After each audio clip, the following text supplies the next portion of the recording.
Friends, normally on Saturdays, I just do members only videos, right? I do members only videos twice a day, 7 days a week. It's a lot, but you know, I'm nosy and I enjoy my gossip job. And so I have a lot to say. And so normally on the weekends, we just have a little conversation over in the back room. But today, y'all, we need to have a community conversation.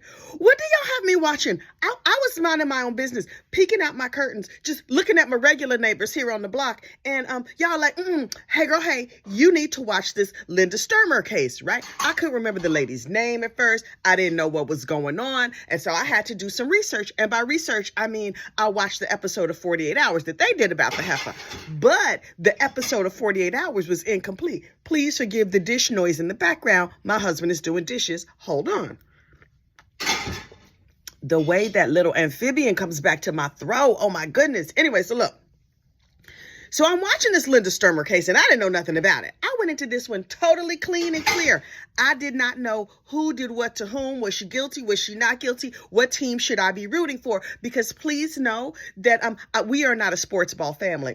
We don't follow no kind of sports over here. The only sport I follow is court watching, right? And it has real and meaningful effects in people's lives. Also, I'm nosy and I want to know what's happening. It's not enough gossip on my own block. So I need to get on the court TV and the law&crime so I can see what's going on all over the place, right? And people get mad at me about my opinions on verdicts. Somebody had the nerve to say in the comments that feeling things in my spirit was not admissible in a court of law. Ma'am, are you... That was somebody new.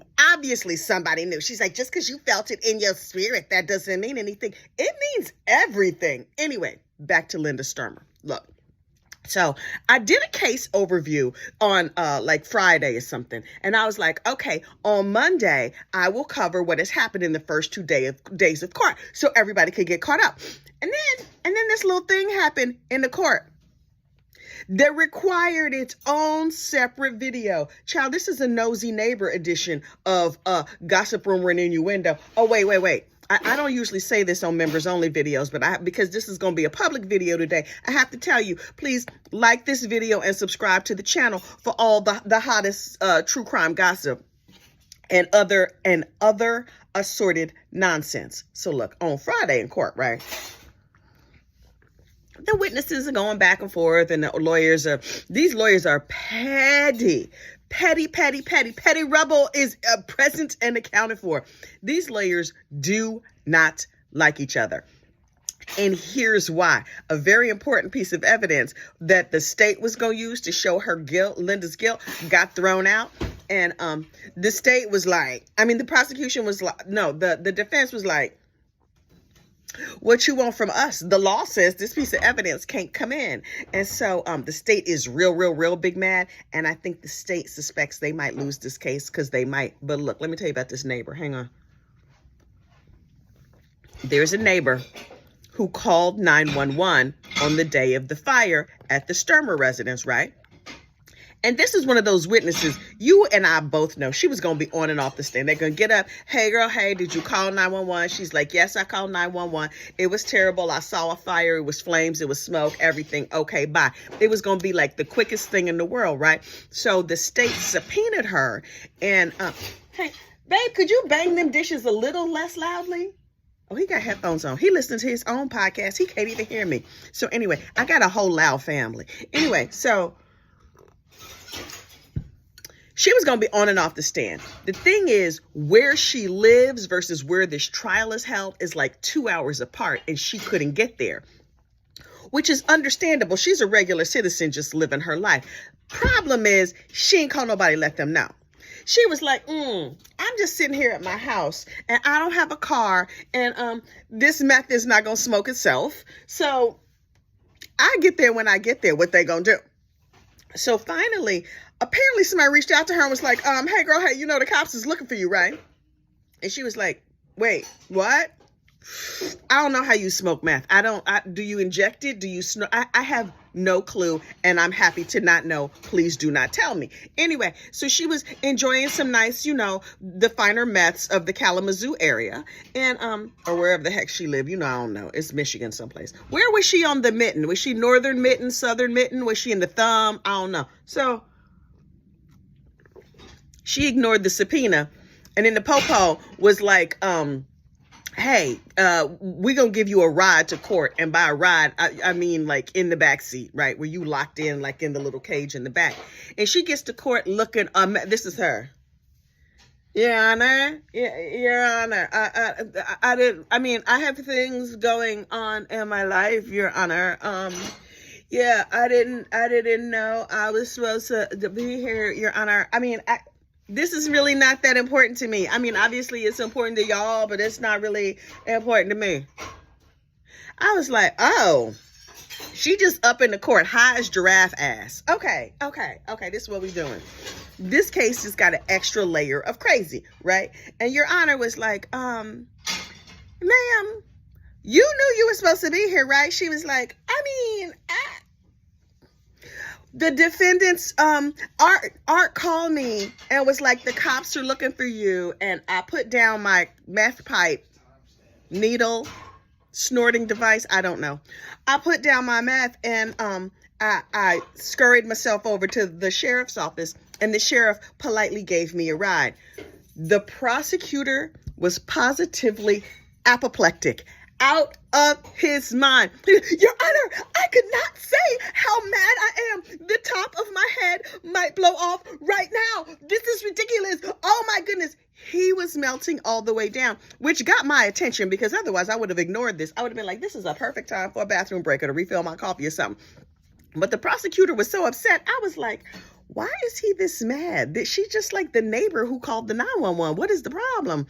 And so the defense attorney, and all his cool, calm, and collectedness, was like, Your Honor, I don't know why he's grandstanding.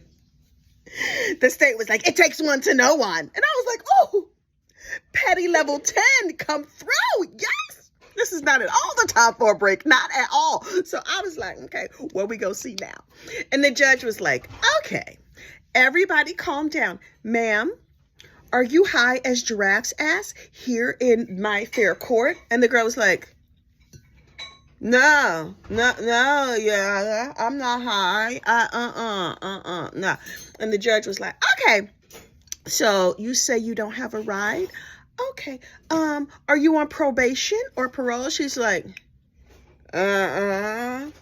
She look a little special, y'all. I'm surprised the short bus ain't bring her to court. Anyway, so the judge was like, okay, I understand you had trouble getting here, and this is a little hardship for you, and you already said you ain't care about none of this. So to make sure you show up, she's like, but wait, my brother lives in Lawrence. Where on the mitten is Lawrence? I don't know where none of these places are. I've been to Detroit when I was a child, but I'm like, where's Lawrence? Anyway, so the judge was like, okay, heifer,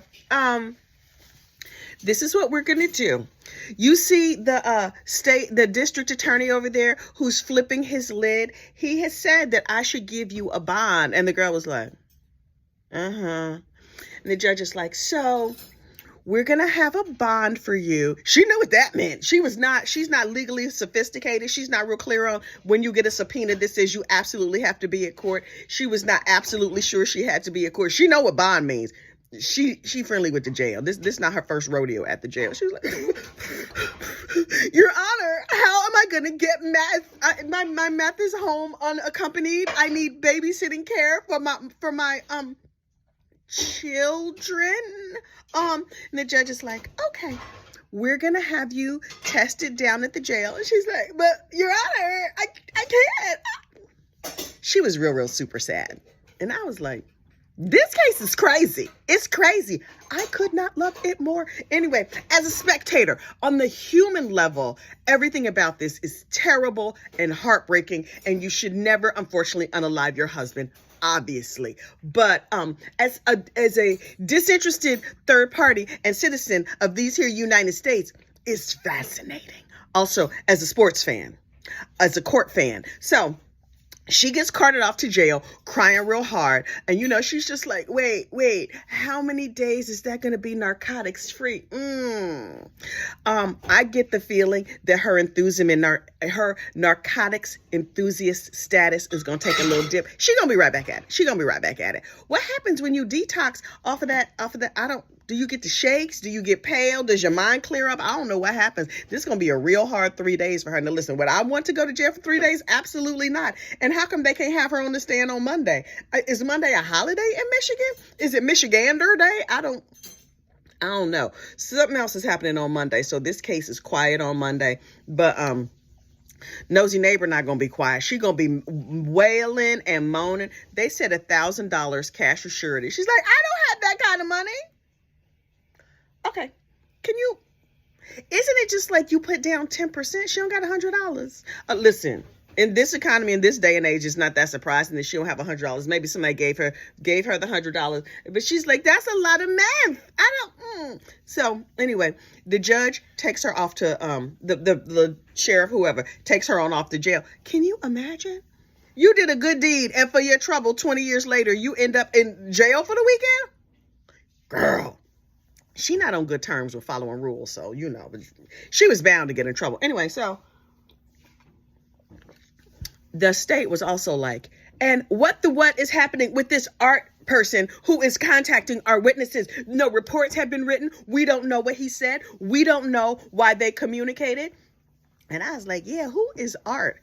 Turns out Art is the defendant's boyfriend. He's a junior detective. He just up there doing lawyer drag. Oh, he got on a suit. He got a binder. He's like, yes, Your Honor.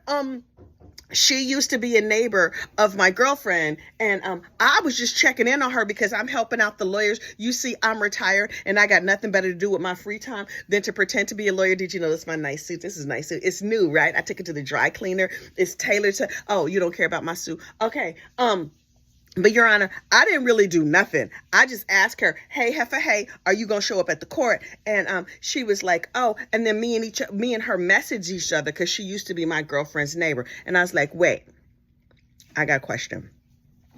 You're dating a woman who is accused in the unfortunate unaliving of a previous partner. Okay, that's an interesting choice to make. And everybody should be able to partner well, whatever that means. But I know some perfectly wonderful, not accused of murder people who are having trouble finding a nice partner. And this lady, who's on trial for her life, who clearly did it, in my opinion, got a boyfriend who's willing to insert himself in a court case. He could get locked up. He could go to jail. I don't know. Oh my God. The district attorney was heated. He was so upset. And the defense lawyer, this is the year of the defense lawyer. I'm telling you right now, this defense lawyer was like, Your Honor, we didn't ask him to do all that. He told us right away that he reached out to the girl and she said she was going to get to court. I mean, what is the problem? Defense lawyers been getting criminals off all of 2025. I mean, all of forever. But 2025 is the year of the defense attorney. It's a whole bunch of guilty people out here in these streets because defense lawyers are doing the most. I don't know how I feel about it. I really have not decided yet. But I'm like, okay, all these guilty people just free in our streets. Colin Griffith, where you at? Who got eyes on Colin Griffith? That boy who perforated up his mama all up in her neck, and he's out here in these free streets. He said he stabbed her. He stabbed his daddy, and then less than a year later, he killed his mama. And the jury was like, he's sorry. What? Oh, okay. Folks get real touchy when I talk about Nikki Rice. Come on, y'all. We know Nikki Rice killed her roommate. Now, did the state have all the evidence? No. But court asked, is there enough evidence to convict her? And there was not enough evidence to convict her. But me and you and the back pew at church, we know Nikki stabbed up that girl. Rest in peace, Anita, because you're not getting no justice. Because Nikki just down here at the Piggly Wiggly, testing the melons to see if they ripen up and stuff. And now this Linda Stermer, y'all, the piece of evidence that got thrown out. This what happened if you don't know on the Linda Stermer case. I'm going to give you the quick and dirty. Linda Stermer, her husband found out she was having an affair. And the very next day, oh, thank you, baby. He brought me my water. I got a good husband. See, but neither one of us are suspected in a murder. Anyway, Linda Stermer's husband found out she was having an affair. And the very next day, she was like, kids, why don't y'all go to the movies? Here's some money. I put gas in the car, going to the movies. I also got this handy dandy can of gas. And so then she was like, I need to have a conversation with your daddy. And she gave him cold medicine or whatever. He was like all doped up. She's like, now I'm going to try and unfortunately unalive him with this cold medicine, or at least make him, real dopey. And then allegedly, according to the state, she went upside his head with a frying pan. Yo, that's an old fashioned weapon. Remember back in the day when your grandmama and them talked about if a man wasn't acting right, you would throw some hot fish grease on him? Was that just me? That was just my family? Honey grits, make a big old pot of grits, store a whole bunch of honey in it, and then pour it over him while he slept? That's old Southern justice. I don't know what y'all do up here in the North. I mean, I live in the North now. But my grandmama and them, they from Mississippi. Honey, hot fish grease, grits and honey. That's how the wives used to get down back in the day. But these days, you got cameras, you got forensic evidence or whatever. Before they was like, ooh, he accidentally got burned. We just going to bury him out here in the backyard. We don't need to call nobody. We just going to take care of it. It's a family situation. Linda was like, I'm going to kick it old school and give him some Benadryl in a frying pan. Okay, girl. That's how they do it up in Michigan. Okay. You don't have no fish grease. Y'all don't fry fish? Okay, cool. So, Linda was trying to help him off over onto the Endless Heaven buffet because he had been being mean to her. He was smacking her around. He was mean to her kids. And she's like, you know what I done had enough of? You. Now look, please know this is the gospel according to Kathy. I don't got no proof. I don't have no evidence. All I have is opinion and what I feel in my spirit, which is admissible in a court of gossip, which is where we are now. So save your comments that my spirit is not admissible in a court of law. We not in a court of law. Anyway, so according to me, she gave the boy some Benadryl and she hit him on the head with a skillet. And then she was like, people are hard to kill. Who knew it was this hard to kill somebody? Okay. So I did get that gasoline for the lawnmower. Let me come in and I'm going to bless him with some holy water. Gasoline. All over. Oh, I got some of the gasoline in the wrong place. So she was like cleaning up with some red towels. And she sopped up the extra gasoline with the red towels. And then she lit his behind on fire. Or maybe she soaked him in gasoline and was like, let me go clean up before I start this fire. Let me put these towels in the washing machine. And so she went downstairs to put the gasoline towels in the washing machine and get them going. And then maybe he went to light a cigarette and said, he goes up in flames. I can see that happening. Merely speculation, right? So he's on fire and then he starts screaming and she's like, dang it. I was not going to burn you up till later this afternoon. Okay, well, apparently you moving this situation along. And she came upstairs and she was like, oh, you're on fire. That's terrible. Please don't sit on my couch. I'm going to try and save that couch. Okay. I'm going to run outside. So she runs outside and she's like, I'm going to let him burn in peace. I'm just going to be real hysterical. Let me practice my crying. Let me see. What a doggone it. He done run out the house. I set you on fire inside. How are you out here now?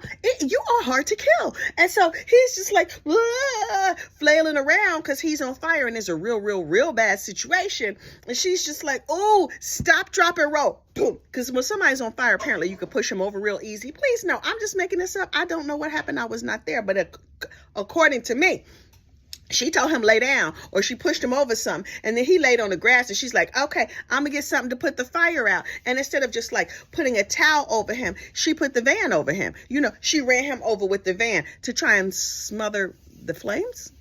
She ran him over and then sort of drove off and dragged his body a distance from where he originally fell down. And then she was like, okay, let me get out the van and check on his level of deadness. And then she was just like, well, doggone it. Now the neighbors are coming for the flames. Oh, shoot. He's still alive. The fire is out, but he appears to still be breathing. So the neighbors come and she's like all hysterical and all upset. And she's like, oh, I need to give him one last hug. So she laid on him and put her hands over his mouth. She was like, who knew it was this hard to usher somebody off the mortal coil? People are hard to kill. And so people was trying to do CPR. She's like, I'll do the mouth part. Ma'am, that's not how you do CPR. Now look, I came into this case a blank slate, knowing absolutely nothing. According to Linda, this was just a series of very, very bad coincidences. She was having a no good, very bad day, which caused her to send the kids out, bonk the man in the head, dope him, set him on fire, run him over with the truck, and then try and suffocate him. Girl, you was real mad at him. She was real sick of him. And then she got convicted, and then she was like, that's okay. I'm just going to write myself some appeals, and been out of jail for like 8 years. She did 8 years time, and then she been out of jail for 8 years. This crime happened like 18 years ago at this point. Linda girl, she got all that big, gorgeous hair. That hair's holding secrets. I'm telling you, that hair whispered to me everything I just told you right now. That's why her hair is so big. It's holding secrets. So Linda's sitting up there like, I am a grandmother. I would barely kill anybody. But if they hit me, they better watch they behind. And so I'm like, this case is crazy. Me personally, if you here for my opinion, Linda killed that boy. Oh, Linda killed him. Now, is she going to walk free in these streets? Michigan, y'all in trouble. And Linda's boyfriend, you better treat her real nice because you know what she do. Don't make Miss Linda mad. Y'all. So, court on Friday was crazy. Not humanly possible for me to have loved it more. As a gossip, as a human, everything that happened was like, oh my goodness, this is terrible. As a citizen of these here United States, I'm like, justice for all. But as a gossip, child, cases don't get better than this one. And there's a whole part where the defense attorney bonked himself in the head. We gonna talk about that in Monday's video, or maybe me and the members will talk about it over in the back room. But look, I'm just letting y'all know too much happened on Friday for me to keep this a members only video, because a lot went down. A lot more to come. I will cover the first 2 days of trial in depth in my public video on Monday. In the meanwhile, curtain twitchers, let's go on over to the back room and discuss more. Like this video, subscribe to the channel, and I will see you soon. Bye.